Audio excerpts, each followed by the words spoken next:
Hi and welcome to Best in Tesla. So we have more news about the death of the hybrid car here in Europe that the old guys seems to be unaware of or just ignoring. But this is a huge deal as the new suggestions from Transport and Environment (TNE) to the European Union to speed up the zero-emission vehicle adoption, and yes, hybrids are not part of that as they do make emission. And this new suggestion will affect about 60% of the fleet of new car sales in Europe. So this could have huge implications, especially for the old guys that are jumping on board the death spiral the hybrids are currently in that will only speed up over the next few years.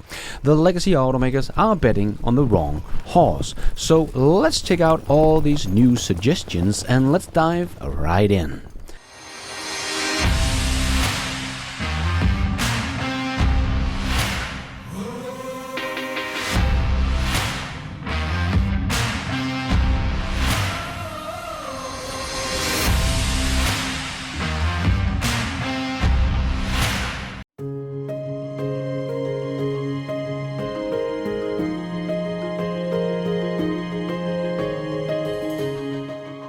So TNE, that I have talked about a lot on this channel as they are an NGO and a collaboration between 23 European countries that do great research of the harm that transportation does on our environment and provide research to our governments and environmental regulators. Remember, these are the guys that showed the EU that hybrids were not as green as they thought they were with their studies, and then the European Union did their own one-year study and came to the same conclusion, and now we just had the same study done again in the US by the International Council of Clean Transportation, that is also an independent non-profit organization founded to provide unbiased research and technical and scientific analysis for environmental regulators. Well, they of course came to the same conclusion as well. Hybrids are not as good as many people and organizations think. And as we know from these studies, company cars are really bad, especially including hybrids, as most companies that have a fleet of cars also pay the fuel for their employees, so most of the employees don't really care about charging it up overnight and just run them as gasoline cars. And here they just pollute even more as a normal gasoline car that don't carry around a big battery and heavy electric motors. And now TNE is coming out swinging once again because we know company cars, even with hybrids in the mix, are really bad polluters. These company cars should be targeted to get them to go with zero-emission vehicles as fast as possible, as they are a big part of our fleet, as TNE wrote on X and also in their new paper. Today, 60% of new cars are registered by companies, most of which are large corporations. The EU should set a target for 100% of the new cars in company fleets to be electric by 2030 as part of an ongoing public consultation on the topic. EU company cars electrification target could bring many benefits, such as boosting the uptake of zero-emission vehicles, cutting road transport emission, increasing the uptake of affordable EVs in the second-hand market. So yes, that's a great idea. So make more EVs more affordable by getting a bigger fleet into the second-hand market in a couple of years. And even Elon shared this post and wrote, great idea. But as they also wrote in their paper, but looking at cars, companies are actually lagging behind the private market in the shift to zero-emission vehicles. Current national incentives are clearly not sufficient to make the corporate car market the zero-emission vehicle leader it is supposed to be. Especially in the two biggest markets, Germany and France, companies are not doing their fair share, hereby putting the cost of this transition on households. Don't know if that has anything to do with Germany and France having some homeland companies in their automotive sector trying to slow down the transition to EVs. But anyway, I also think that because hybrids, that is not zero-emission cars, and as a company car we see them using 5 times as much fuel as they are being given credit for, so they have been looked at as green cars by companies, so they would get some credit for going green. So that is why I think many companies has just gone with the hybrid instead of the electric vehicle, but that could all change very soon. And let's hear it from TNE themselves and IKEA and EV100 what they have to say about it. EU action on corporate fleets is a good opportunity not only for climate, but also for industry and our social agenda. making EVs accessible and affordable to many more in Europe. If we accelerate electrification of company cars, we create a guaranteed demand instrument for the car makers to meet their own electrification ambition. Did you know that today 6 out of 10 new cars are actually not private but company cars? But at the same time, this market is lagging behind in the shift to electrification. So there's really a lot of untapped potential to go faster in the transition to zero-emission vehicles.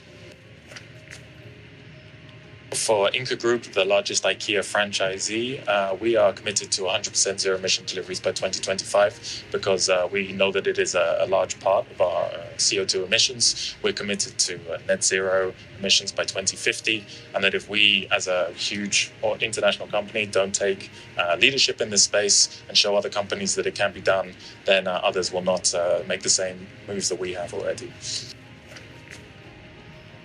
A corporate fleet mandate would give all companies a clear direction and ensure that they work alongside the same timeline. We are eager to support the European Commission in designing this tool and to accelerate the electrification of electric fleets within companies. This public consultation on greening corporate fleets is only the beginning. The next European Commission, within its first 100 days, should come forward with a regulation setting binding electrification targets for large fleets and leasing companies. 100% zero emission by 2030 at the very, very latest. So now Transport and Environment is pushing for the EU to push the companies to actually go green with zero-emission vehicles and not just half-emission vehicles. So if the EU is going to set a new target for 100% of new cars in company fleets to be electric by 2030, that would really put some pressure back on the European automakers to get going with the electric car again instead of this stupid focus on hybrids, and also help them with the demand that they was not as big as they hoped for with their electric vehicles. So this could also be good for the legacy automakers if they stop their stupid focus on hybrids and focus back on BEVs. Combine that with that we have talked about before, that the EU will already next year lower the utility factor for hybrids in combination with stricter emission targets. Well, we could really see the death spiral for hybrid cars in full action next year, or maybe in 2026. So to all the car companies that are now shifting their focus on hybrids, well, you will probably have a couple of years left and that's it before hybrids will be going out of business. And then they will just be even further behind in the race for the electric vehicle. And it's hard to see the EU not listening to Transport and Environment here on this one, as the benefits are huge. Like T&E writes in their paper, that this could boost uptake of zero-emission vehicles. Zero-emission vehicles uptake would increase to 72% for cars by 2030. Yes, and that is when ICE cars are simply just dead in the water, as it will just not be a good business case anymore to sell ICE cars at that point, as you will have lost all your economy of scale. And as we know, they are hardly making money on them as it is today. It is done on service and maintenance and repairs and so on. So to lose all your economy of scale and the demand is gone and your profits are gone on the vehicles, it just doesn't make sense anymore. Just as we have seen in Norway, before they get to 100% EVs next year, both Volkswagen and Hyundai have already pulled all their ICE business out of the country, as it's no longer make any financial sense to be there with ICE cars. The same will happen to the rest of Europe as EV adoption gets over 70% market share. And according to Transport and Environment, that could already happen by the end of this decade, where they hope that the European Union will put in place these emission targets of 100% zero-emission vehicles for company cars by 2030. This will also be beneficial for the private sector as well, as they also wrote. Increasing uptake of affordable zero-emission vehicles, accelerating electrification of large fleet can bring 8.2 million additional affordable zero-emission vehicles on the used car market by 2035. It will also benefit smaller freight companies, as larger fleet will absorb some of the initial higher purchase cost of zero-emission vans and trucks. So this will also help with getting more affordable vehicles on the road and help smaller company to zero emission. And 8.2 million vehicles in Europe is a very big deal, as we had about 10.5 million new vehicles sold over the course of 2023. So that's like 80% of a whole year's worth of new sales in Europe. And in the used car market, that is about 32 million a year. So it's still like 25% of an entire year's worth of sales that will be put into the market. So this will definitely help the people that cannot afford buying a new car but still want to go electric. So it is going to be hard for the European Union to say no to this one, as it will help tremendously to get zero-emission vehicles on the road as fast as possible and get the companies on the right track again, as they are falling behind. And this will be yet another nail in the coffin for hybrids. So if the European Union set this in place, we will have a whole box of nails ready for the coffin of hybrids over the next 5 years. Here's just a little overview of what's to come for the hybrids over the next 5 years. In 2025, so already next year, we will have lower utility factor together with stricter emission targets. So 2 nails in 1 year, and then we have in 2027 lower utility factor once again to real world emissions. So that's about 3 to 5 times lower as they are today.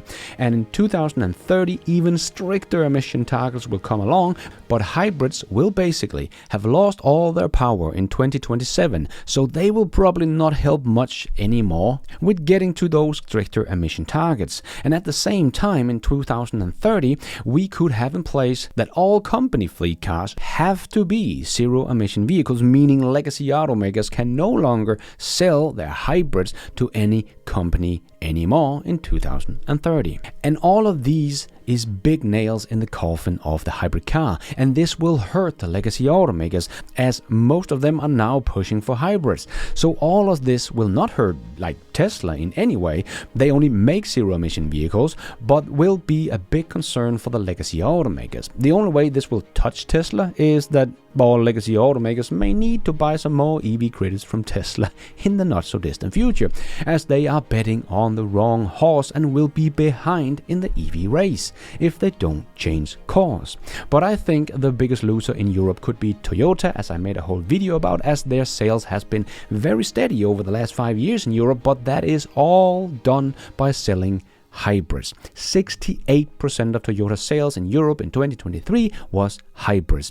And by the looks of it, with this whole list of nails coming for the hybrids, I could see a quick drop in sales in Europe over the next 2 to 5 years.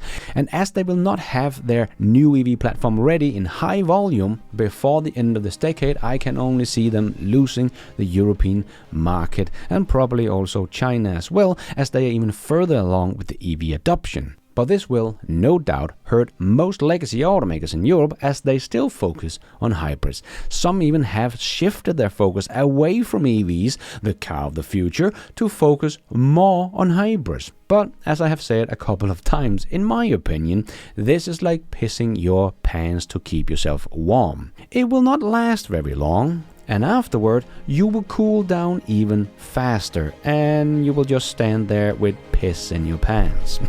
So, dear legacy automakers, good luck with that. And thank you for watching. And until next time, take care out there and be nice.